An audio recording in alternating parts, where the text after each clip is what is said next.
There are two kinds of educational experiences you can have in college. One is passive, and one is active. In the first, you are a little bird in the nest with your beak stretched open wide, and the professor gathers up all the information you need and drops it down your gullet. You may feel good about this. After all, you're passionately waiting for this information.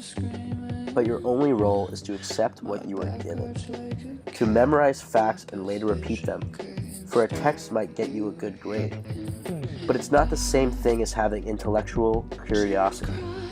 In the second kind, you are taught to learn how to find the information and how to think about it for yourself. You learn how to question and engage. You realize that one answer is not enough, and that you have to look at as many sources as are available to you so that you can piece together a larger picture. You are about to open your minds.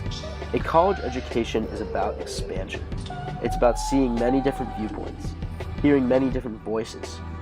You will find the more you learn, the more complicated things get, because you have the intelligence to recognize many aspects of a single idea. You will learn to use your mind in the way an athlete uses her body. You will stretch and strengthen and grow. And this is precisely why so many people are afraid of higher education. It's simply easier for them to see the world in terms of right or wrong. They've got one clear answer for everything, and they're sticking to it. But you have the chance to fearlessly move beyond that now, if you are willing to explore what is available to you.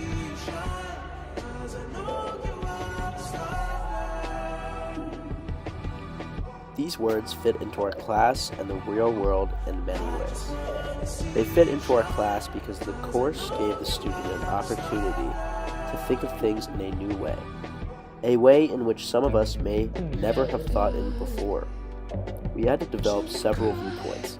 We had to consider ethos, pathos, and logos, and how they played into the content that we were exploring. One answer was never enough, and one source was sure as hell not enough for a larger picture. In order to stretch, strengthen, and grow, we made ourselves question, solve, and question again. In my own mind, it fits into the real world in the way that there are two paths of life, just like two paths of education in college. The first is to move through life without asking questions, just simply taking things for what they are, and believing everything told to us is true. This is an easy way to finish quickly, an easy way to please everyone and to reach a final product.